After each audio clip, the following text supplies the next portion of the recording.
শুধু কি অভ্যেস নাকি মস্তিষ্কের প্রভাব? দেরি করার পেছনের বৈজ্ঞানিক ব্যাখ্যা।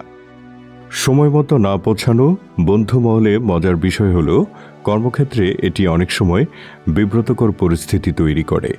সমাজে পরিচিত বহু মানুষ আছেন যারা প্রায়ই দেরিতে পৌঁছান।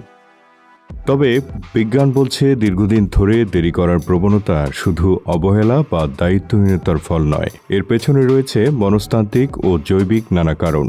মনোবিজ্ঞান ও ক্রোনোবায়োলজির গবেষণা অনুযায়ী সময় ব্যবস্থাপনায় ব্যর্থতা অনেক ক্ষেত্রে মানুষের মস্তিষ্কের কাজ করার ধরন এবং ব্যক্তিত্বের বৈশিষ্ট্যের সঙ্গে জড়িত।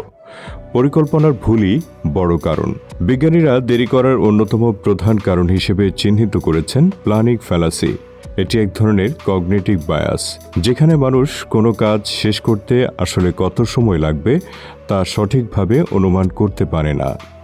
ফলে যাতায়াতে যানজট বা অপ্রত্যাশিত বিলম্বের বিষয়গুলো হিসাবের বাইরে থেকে যায় এবং সময়সূচি ভেঙে পড়ে। অতিরিক্ত আত্মবিশ্বাসও দায়ী। অনেকের মধ্যে কাজ করে পার্সোনাল স্পিড ইলিউশন। এতে তারা মনে করেন শেষ মুহূর্তে দ্রুত কাজ ছেড়ে নেওয়া সম্ভব। এই অতিরিক্ত আত্মবিশ্বাসই শেষ পর্যন্ত দেরির কারণ হয়ে দাঁড়ায়। ব্যক্তিত্ব ও সংস্কৃতির প্রভাব। গবেষণায় দেখা গেছে যাদের মধ্যে সচেতনতা ও দায়িত্ববোধ বেশি, তারা সাধারণত সময়ের আগেই পরিকল্পনা করে রাখেন। অন্যদিকে তুলনামূলকভাবে অগোছালো স্বভাবের মানুষদের সময়ের হিসাব রাখতে সমস্যা হয়।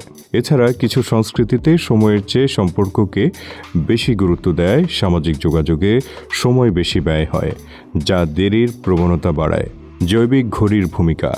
নাইট আউল বা রাতজাগা মানুষদের সার্কাডিয়ান রিদম সকালে দেরিতে সক্রিয় হয়, ফলে সকালবেলার কাজে তাদের দেরি হওয়ার প্রবণতা বেশি দেখা যায়।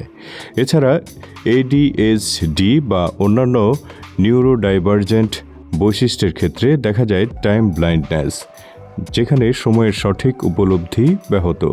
দেরি কাটানোর উপায় কী?